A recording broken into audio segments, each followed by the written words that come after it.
Actually, it's 35 years, it's true. It's how time flies. Yona, thank you very much for really that generous introduction. Distinguished guests and panelists, I want to welcome you and to thank you for participating in this event. We're very pleased to be co-sponsoring the event with the Potomac Institute, the International Law Institute, and the Inter-University Center for Terrorism Studies. And we're particularly happy to be working once again with Professor Yona Alexander, who has been really a long-time friend of our organization.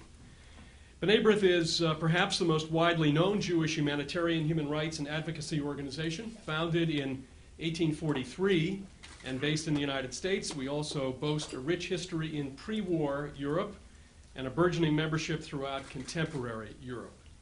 B'nai B'rith has long played an active role in advocating for the transatlantic partnership and for a strong European umbrella.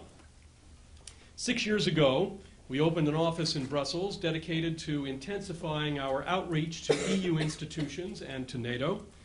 We have gladly welcomed the robust enlargement of NATO since 1998, when we testified before the U.S. Senate in favor of accession for countries in Central and Eastern Europe.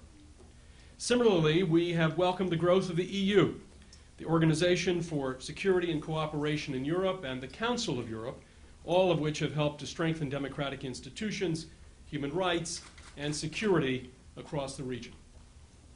The idea of hosting this event stemmed from our conviction that the unfolding security challenges in the Middle East require a serious analysis of the role of the transatlantic strategic partnership and the role that it should play, even as elections and economic upheaval on both sides of the ocean are making their impact felt throughout Europe and North America. The shooting of a Turkish warplane near the Syrian border last week and the outcome of an Egyptian election that has vaulted the candidate of the Muslim Brotherhood to power are but the two most recent developments that have renewed questions about the role that NATO should play with respect to Middle East security. And since the end of the Cold War, when NATO began to search for objectives beyond the basic mission of containing Soviet expansionism, the stabilization of the Middle East quickly came into focus as a suitable aspiration for the transatlantic alliance. What resulted were two different programs for the post-Cold War era, both dealing with pressing threats emerging from the Middle East. One was the Mediterranean Dialogue, a body intended to provide a platform for Arab-Israeli interaction and to help work toward a common sense of security. And the other was the Istanbul Cooperation Initiative, which was designed to bolster regional security by offering countries of the Middle East practical bilateral security cooperation with NATO. Both the politics and the public diplomacy of these programs have been complicated, as NATO has had to confront popular doubts and navigate political sensitivities, even as it has successfully established points of shared interest. How well it has accomplished these tasks and what role lies ahead for the transatlantic partnership are among the questions that our program will address today. The challenges that confront us in the Middle East today are immense. They include the specter of a hostile Iran bent on acquiring nuclear weapons. They also include the persistent threat of terrorism and radical extremism, the Middle East's most dangerous exports. The evolution of the Arab Spring into a region-wide Islamist interregnum adds to the uncertainty of the Middle East's future. Questions abound. Will the Mohammed Morsi-led government in Egypt respect the historic Camp David peace treaty with Israel? Will it build radical alliances with Iran and its proxies Hezbollah and Hamas? Will the Sinai become a staging ground for even more rocket attacks against Israel? The ongoing brutal repression in Syria, on the other hand, should force us to examine not only the moral responsibility that the international community has to protect the Syrian people from the regime's violent crackdown, but also the consequences that would result from more resolute action by Western forces in this troubled part of the world. Should the recent downing of the Turkish fighter jet by the Syrians trigger a more forceful reaction by NATO?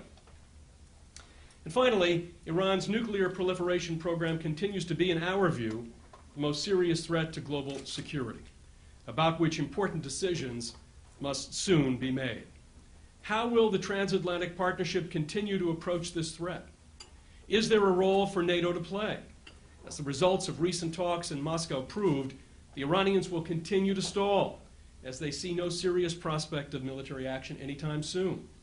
Will Russia cooperate more closely with the West on this issue? What is the meaning of recent meetings that Russian President Vladimir Putin has held with President Obama and Israeli Prime Minister Benjamin Netanyahu only within the last couple of weeks? We're very grateful to have today an extraordinary panel of experts who will address these and other important and complex questions. It is our hope that the discussion will not only raise greater awareness about the challenges ahead, but also generate a constructive dialogue on how the U.S. and Europe should confront these crucial issues of mutual concern together. Thank you. Thank you very much. First of all, many thanks for providing a very insightful framework for our discussion today. We'll come back to many of the issues, but I'm not going to let you go without presenting to you a couple of publications. One we had earlier this year related to the terrorism issue, the challenge in North Africa, West Africa, Central Africa, not only the Arab Maghreb, North Africa, Sub-Sahara, Nigeria, and then the Arab Spring. This was the initial one. Today we're releasing a report on the Arab Spring. We just received it from the printer, as we say, and I really hope you will have an opportunity to look at this and tell us what you think. Finally, would like to present to them the latest issue of the Partnership for Peace Review, which is a NATO publication, as you know, that I just received. We cooperate with NATO as well as international organizations.